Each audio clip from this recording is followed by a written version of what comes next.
Damai sejahtera dari Allah yang melampaui segala akal, kiranya itulah yang memberkati hati dan pikiranmu sekalian di dalam Kristus Yesus Tuhan kita. Amin. Saya percaya bahwa peristiwa atau kejadian di dalam kehidupan kita ini tidak melulu suatu kebetulan, tetapi peristiwa atau kejadian dalam kehidupan kita ini ada yang sudah ditetapkan, ada yang sudah direncanakan, ada yang sudah didesain oleh Tuhan. Dan itulah yang terjadi bagi keluarga Tambunan. Begitu juga dalam keluarga dari Agnesia Olympia Louis yang bisa mempertemukan mereka sehingga acara kita ini dilaksanakan, yaitu ikat janji pernikahan. Oleh karena itu saya ingin menyapa keluarga, terkhusus saudara Alvin dan Olympia, dengan kitab Khotbah pasal 4 ayat 9 sampai 10. Demikian firman Tuhan tertulis di sana. Berdua lebih baik daripada seorang diri, karena mereka menerima upah yang baik dalam jerih payah mereka. Karena kalau mereka jatuh, yang seorang mengangkat temannya. Tetapi wahai orang yang jatuh, yang tidak mempunyai orang lain untuk mengangkatnya. Tidak mungkin satu tangan bertepuk, dan tidak mungkin satu orang membangun kehidupan rumah tangga. Tangan yang berbunyi harus memiliki tangan yang satu lagi untuk menerima tepukan dari tangan yang lain. Begitu juga tidak mungkin satu orang membangun rumah tangga. Harus ada dua orang yang membangunnya supaya terjadi kehidupan suami dan istri. Hari-hari ini, Bapak saudara-saudara, ada fenomena yang berkembang di kalangan kehidupan anak-anak muda. Tidak hanya orang-orang di luar sana, tetapi juga sudah merambat ke Indonesia, yaitu fenomena sologami. Sologami ini lawan dari poligami atau poliandri, tetapi tidak sama dengan monogami.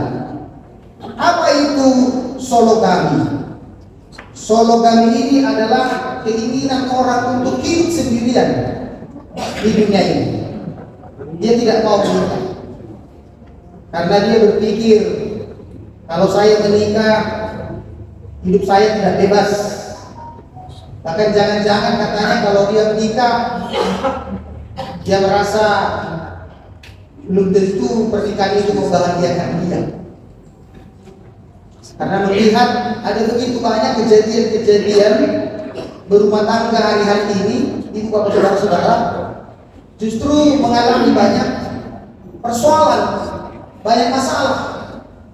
Makanya banyak orang-orang sekarang mengatakan, lebih bagus saya sendirian, bebas, merdeka, bisa bahagia sendiri. Dan akhirnya membuat orang tua menjadi pusing. Karena tidak ada mungkin orang tua yang menginginkan anaknya sendirian. Pasti orang tua bercita-cita supaya anaknya itu menikah, apalagi kalau sudah mencapai umur yang sudah cukup dewasa. Jadi beruntunglah orang tua Tambunan di sini bersama orang tua dari Olympia, sehingga mereka ini tidak berniat untuk sologami. Nah, tapi ada banyak keluarga-keluarga orang Batak sekarang ini, anak-anaknya tidak mau menikah. Inilah tantangan dalam kehidupan modern ini. Saya tidak tahu apa alasannya, tapi pada umumnya mereka mengatakan seperti yang saya katakan tadi. Fenomena ini dikembangkan oleh seorang yang bernama Dominic UK Pax tahun 2011. Jadi sejak itulah orang-orang sudah mulai berkembang tidak ingin meninggal. Tapi saya tidak tahu apakah ada di sini orang tua yang sudah sebebas itu mengizinkan anaknya tidak menikah lagi. Saya tidak tahu. Kalau ada, ya berarti lebih bagus dia masuk sekolah pastor, atau sekolah suster, akhirnya menjadi pelayan di gereja. Ya, tapi kalaupun tidak, ya baiklah dia hidup kudus. Karena memang pernikahan ibu bapak saudara-saudara adalah pilihan. Memang di perjanjian lama pernikahan itu adalah keharusan, ketetapan Tuhan. Itu jelas dikatakan ketika Tuhan menciptakan manusia pertama sekali bernama Adam. Adam itu artinya tanah, karena manusia diciptakan berasal dari tanah. Lambat laun akhirnya Tuhan melihat tidak baik Adam itu seorang diri saja. Itu sebabnya Tuhan menciptakan pasangan yang sepadan sebagai penolong, Hezer dalam bahasa Ibrani-nya. Akhirnya diciptakanlah sosok perempuan. Dari sejak itulah ibu bapak saudara-saudara, laki-laki dan perempuan bersatu lalu meninggalkan orang tuanya. Mereka membangun kehidupannya sendiri-sendiri. Dan Tuhan memberikan perintah kepada manusia supaya memenuhi bumi ini, beranak cuculah dan penuhilah bumi ini. Itu sebabnya Bapak Ibu, pernikahan itu bukan keinginan manusia. Pada awalnya pernikahan itu adalah keinginan Tuhan. Tuhanlah sebenarnya yang menetapkan pernikahan di tengah-tengah dunia ini. Karena Tuhan punya rencana bagi kehidupan dunia ini, bahwa keluarga itulah yang akan meneruskan kerajaan Allah di tengah-tengah dunia. Makanya Tuhan terus berkarya dalam sebuah keluarga. Ketika keluarga Adam dan Hawa gagal, Tuhan tidak berhenti. Tuhan melanjutkan karyanya melalui keluarga Nuh. Tapi keluarga Nuh gagal, Tuhan melanjutkan lagi melalui keluarga Abraham, keluarga Ishak, keluarga Yakub, bahkan sampai keluarga Isai yang melahirkan Daud. Sampai Yesus Kristus sendiri pun lahir ke dunia ini. Ibu bapak saudara-saudara, itu memakai keluarga. Pernahkah Bapak Ibu pernah berpikir, kenapa Yesus itu harus lahir, datang ke dunia ini melalui keluarga? Apakah Tuhan tidak bisa membuat dia datang ke dunia ini tanpa melalui keluarga? Bisa, karena dia Allah yang Maha Kuasa. Tuhan itu adalah Allah yang Maha Hadir, Maha Tahu. Tapi kenapa dia harus memakai keluarga Yusuf dan Maria? Itu artinya Tuhan sangat membutuhkan keluarga. Masalahnya Bapak Ibu, keluarga seperti apa yang kita menciptakan di dunia ini? Itu sangat bertanya. Saya bertanya dengan Alvin dan Olimpini, kalian mau menikah mau ngapain? Karena banyak orang saya tanya, dia mau menikah karena hanya ingin keturunan atau tidak ingin sendirian. Ada orang menikah tidak ingin kesepian, jadi ingin punya pasangan. Apakah hanya seperti itu orang menikah? Saya yakin Tuhan tidak menginginkan hanya seperti itu kita. Tapi kita mau meneruskan ya, kerajaan damai sejahtera. Jadi melalui keluarga lah adanya sebuah gereja. Melalui keluarga lah ada sebuah bangsa. Dan maju mundurnya gereja atau bangsa itu ditentukan oleh keluarga. keluarga itu sangat berat. Itulah yang harus kita pahami Bapak Ibu saudara-saudara. Jadi bukan hanya kita bertemu saja dalam sebuah rumah tangga, tapi tugas kita itu sangat berat. Karena kita mau dipakai oleh Tuhan, diutus oleh Tuhan, dipanggil oleh Tuhan untuk mewujudkan kerajaan damai sejahtera. Sekarang ini Bapak Ibu banyak keluarga yang akhirnya pecah. Ada keluarga yang terjadi kekerasan. Bahkan ada keluarga juga yang akhirnya memisahkan putri dan menantunya dari rumah tangga. Jadi itu persoalan-persoalan kita. Jadi saya yakin Alvin dengan Agnes ini bukan kebetulan. Kebetulan nama kalian kan dari AA. Saya tidak tahu nanti apa keluarga kalian ini dalam keluarga AA, tidak keluarga Mas atau keluarga lain, keluarga AA. Ya karena namanya Alvin dari A, baru kemudian Agnes dari A. Nanti anak-anaknya juga A semua. Tahu ya kan, kadang ada orang seperti itu. Supaya semua namanya sama dengan bapak dan mamanya, akhirnya semua jadi A. Makanya nanti kalian ini menjadi keluarga AA. Saya tidak tahu. Jadi kalian ini berdua punya tugas di tengah-tengah kehidupan rumah tangga sekarang. Karena banyak persoalan dalam rumah tangga. Jadi saya berharap ingatlah bahwa prinsip dalam berumah tangga orang Kristen yang pertama itu adalah setia. Hanya dipisahkan oleh maut atau kematian.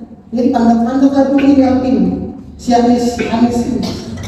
Akhirnya terus nanti bersamamu sampai maut akan memisahkan. Kalau hari ini si Agnes ini langsing, besok langsung ya tetap juga ikut ini. Tidak boleh ada niat untuk mencari yang lain. Begitu juga dengan si Olive atau Agnes ini. Harus pandang-pandang lagi si Alif ini, si Alvin ini. Hari ini aja. Nah, jadi hari ini dia agak mulai gemuk, besok tambah gemuk. Nah, itu tetap ini. Jadi jangan pernah berpikir bahwa rumput tetangga kita itu lebih indah daripada rumput di rumah kita sendiri. Itu tergantung kita Bapak Ibu. Bagaimana tetap rumput di rumah kita itu indah dan bagus.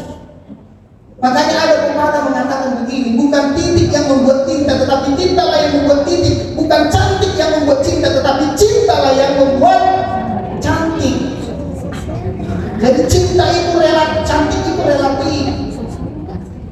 Cantik itu relatif Bapak Ibu. Tapi cinta yang terus tumbuh di dalam diri kita itulah yang membuat maka rumah tangga itu selalu cantik.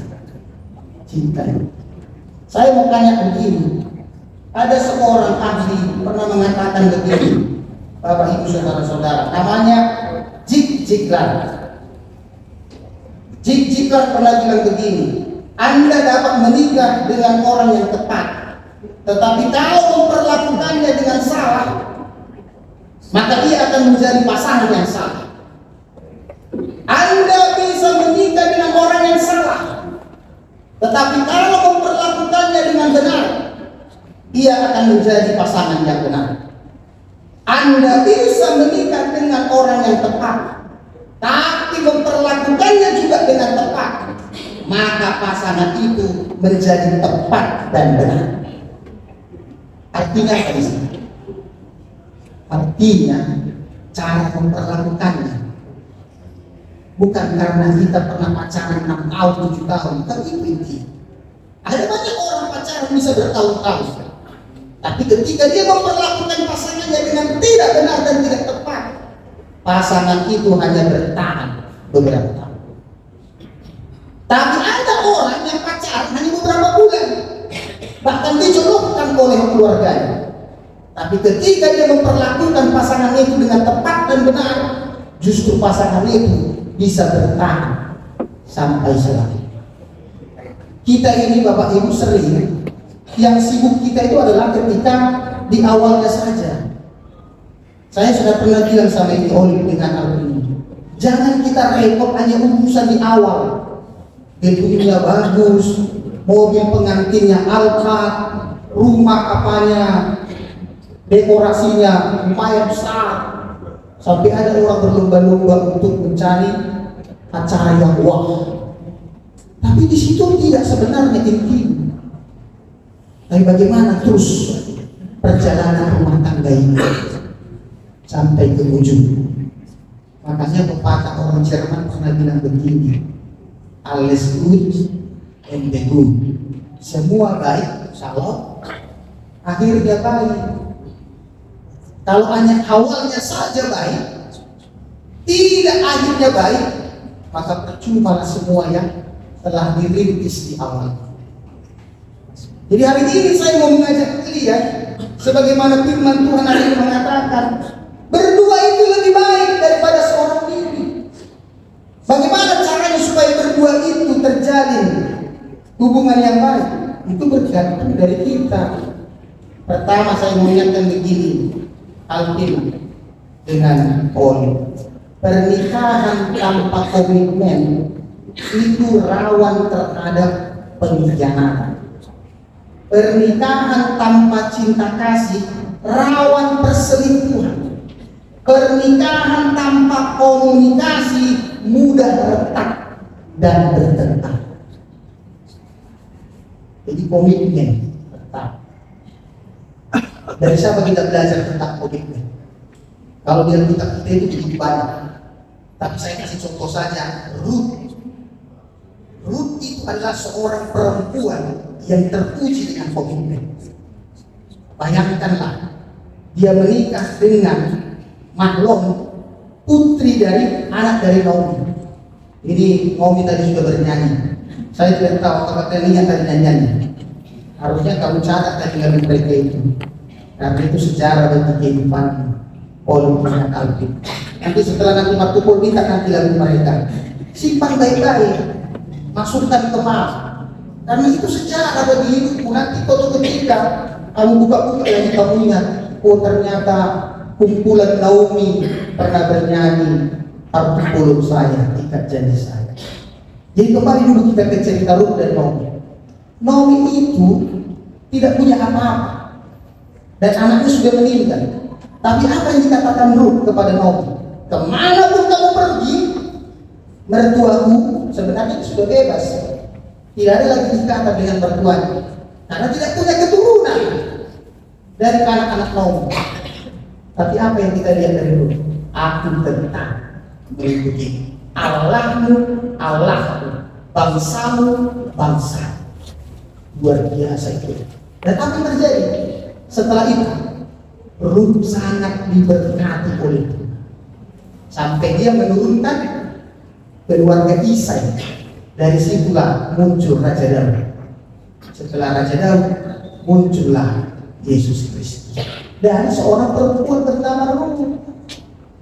Jadi saya juga mengingatkan kalian berdua, komitmen itu harus terus diingatkan di dalam kehidupan rumah tangga kalian nanti. Makanya kadang-kadang kita harus belajar juga dari namanya burung merpati. Apa yang kita bisa belajar dari burung merpati? Ada beberapa hal. Burung merpati itu adalah burung yang tidak pernah menjual hati. Pernah lihat itu? Acara melepaskan burung merpati di TPU Pondok Lama. Di situ ada banyak pertandingan burung merpati. Jadi diterbangkan itu jantannya, dia bisa akan mencari tetap betina yang sama, tidak ke betina yang lain. Nah, itulah hebatnya burung merpati. Jadi kadang-kadang manusia bingung, nggak bisa seperti itu. Kalau sudah dilepaskan dia dicari yang lain, dia langsung matanya takut. Nah, itulah kalau manusia. Burung merpati itu tidak pintar seperti manusia, tapi dia teruji kesetiaannya, teruji komitmen. Baru burung merpati yang kedua, burung yang tahu kemana pergi dan kemana dia pulang. Kemana dia pergi, dia kemana pulang. Jadi kalau dilepaskan dia Dia tahu kemana dia pulang. Orang kita manusia kadang-kadang susah kapan dia tahu dia kemana dia pulang. Saya pernah melayani di Brebes, di Pantura. Saya selalu lewat itu mobil-mobil truk, mobil-mobil puso. Di belakang itu selalu tertulis kalimat yang indah, demi kau dan si buah hati. Supir-supir truk itu selalu bawa truk, demi kau dan si buah hati. Tapi gak pernah pulang-pulang dia ke istrinya. Nah itu yang terjadi. Entah sudah berapa istrinya di jalan Pantura itu. Nah itu yang terjadi. Yang ketiga Bapak Ibu, kenapa kita harus belajar dari burung merpati? Burung merpati adalah burung yang paling romantis. Mau juga pun dia selalu romantis. Mau tinggal satu lagi pun napasnya tetap romantis. Jadi nanti kita ini akan diuji di sana. Apakah kalau kita semakin tua makin romantis atau enggak? Jangan-jangan seperti orang kantor, kayak di sini. Ayo kan, romantis itu perlu. Terus bangun cinta kasih itu. Makanya cinta itu harus terus disiram dengan baik, diberikan nutrisi supaya tumbuh terus cinta itu di tengah-tengah kehidupan rumah tangga kita. Jadi kalau kamu ingin si Oli ini cantik terus, ya kamu harus support dia dengan dana supaya dia ikut skincare, ikut glowing. Harus kamu support. Jangan kau bilang, ini istriku yang tertindak dan tercantik, sama orang cantik selalu. Tapi tiap hari kamu merepet-repet supaya dia tetap langsing. Tidak bisa, harus kamu dukung juga. Begitu juga kamu kalau ingin tetap si api ini segar, wajahnya tetap fresh, ya sekali-sekali tidak juga suntikan nutrisi. Kamu duit tinggi dulu gym, masuk gym dulu kamu. Kan banyak orang mengusulkan istrinya cantik, tapi untuk ke salon itu nggak dibeli. Jadi gimana nih Pak? Nggak ikut pilates atau nggak ikut umpamanya yoga, yang ikut yodanya ya yoga bukan yoga. Harus didukung supaya istri kita itu jangan tiap hari pakai daster. Bagaimana kalau kita lihat terus dia pakai daster Bapak Ibu? Akhirnya pandangan kita kepada yang lain. Itu burung merpati sangat romantis. Dia buat terus pasangannya yang terbaik. Yang keempat Bapak Ibu, burung merpati itu tahu bekerja sama. Jadi dalam rumah tangga, saya mau katakan dua prinsip yang kedua rumah tangga. Laki-laki itu tidak lebih tinggi dari laki-laki, perempuan. Dan perempuan itu tidak lebih rendah dari laki-laki. Kenapa perempuan diciptakan dari tulang rusuk? Bukan diciptakan dari kepala laki-laki. Dan juga bukan diciptakan dari kakinya laki-laki. Supaya kesetaraan, sederajat. Makanya harus sama. Itu kerja sama. Kadang-kadang kita ini laki-laki egois, sombong, karena merasa saya yang mencari makan, saya yang membutuhkan kebutuhan hidup. Kalau rumah tanggamu tidak diurus istrimu dengan baik, laki-laki nggak bisa apa-apa. Tidak akan bisa. Makanya Tuhan menciptakan penolong. Coba dulu definisikan mana lebih kuat penolong daripada yang ditolong. Makanya 4 kontrak yang diberikan Tuhan kepada perempuan, satu pun tidak bisa dilakukan laki-laki. Tapi 1 kontrak yang dimiliki oleh laki-laki bisa sekarang dikerjakan oleh perempuan. Tahu Bapak Ibu apa itu? Kalau tidak tahu nanti pulang lagi jelaskan. Jadi harus bekerja sama. Harus bekerja sama. Jangan merasa kamu aktif kalau kamu seorang bisnismen cari segenggam berlian dan sekarung emas. Akhirnya kamu berpikir, kamu kerja di rumah ya, urusanmu hanya 3 kasur, dapur, sumur. Makanya di balik kehebatan seorang suami ada seorang istri yang hebat di belakang. Tetapi di balik kehebatan seorang istri ada suami gila di belakangnya. Gila. ini. Tidak bisa harus ditonjolkan salah satu dengan yang lain, tidak bisa, harus bersama. Yang kelima, kenapa kita belajar dari guru merpati? Guru merpati tidak punya empedu, sehingga tidak perlu dia menyimpan akar kepahitan. Jadi kalau rumah tangga nanti saya sudah katakan sama mereka, tidak ada yang terus mulus-mulus.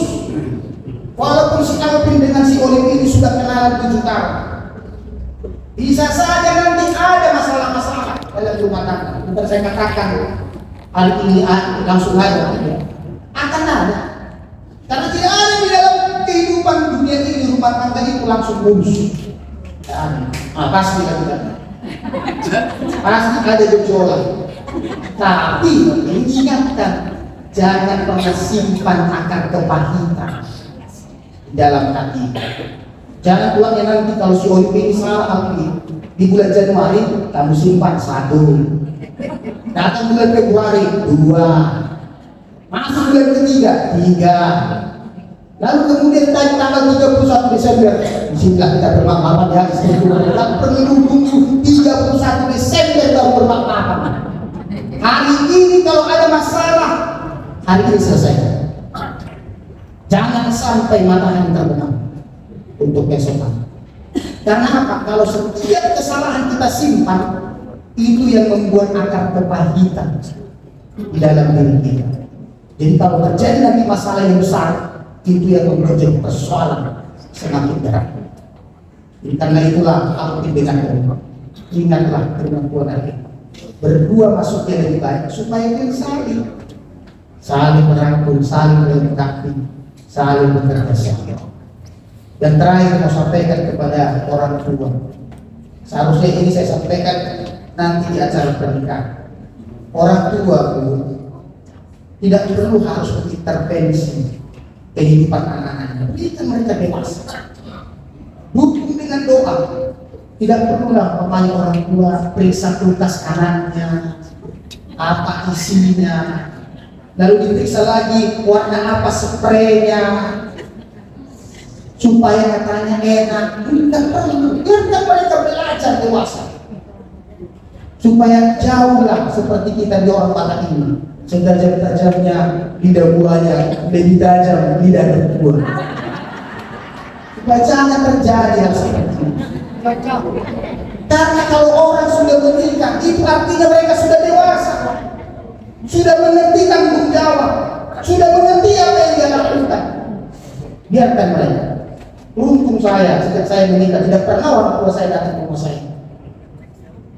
Karena apa? Karena dianggap pendeta itu udah aman. Pendeta belum tentu aman, belum tentu aman. Tapi karena didoakan oleh orang tua kita, didukung dari luar sana, hanya kita merasa ada kekuatan dalam kehidupan kita. Jadi itulah kamu sebagai kepala nanti dalam rumah tangga, tunjukkan bahwa kamu harus menjadi teladan. Oleh juga, tunjukkanlah kamu menjadi teladan. Karena hari-hari ini banyak keluarga Kristen yang mengalami kekrisisan, tidak lagi menjadi teladan, tapi justru menjadi tontonan. 1 tahun istrinya merepek-repek, tahun yang kedua suaminya lari merepek-repek, tahun yang ketiga dua-duanya lari merepek-repek, tetangga lagi mendengar. Bagaimana ini keluarga yang baru ini kan? Jadi jangan tunjukkan kita menjadi tontonan, tapi tunjukkanlah kita menjadi tuntunan, teladan di tengah-tengah kehidupan ini. Apalagi dia keluarga Kristen. Keluarga Kristen itu harus menjadi berkat di tengah-tengah kehidupan ini. Nah itu mari song-song acara pernikahan dia 2 minggu yang akan datang. Selalu berserah kepada Tuhan. Jangan andalkan pikiran dan kekuatan kita. Jadi pasuk-pasuk Allah sabda, "Bumi di sono, bumi di asal spesial Tuhan." Salah main dari rumah tangga ini. Begitu juga dengan dari dunia Yahweh, orang saudara saudara. Kita semua adalah saudara, bapak orang tua dari Olim. Kiranya Amang juga dan Tina doakan Masih Olid supaya menjadi keluarga yang dapat jadi contoh di tengah-tengah kehidupan yang akan datang. Tuhan Yesus memberkati kita. Amin.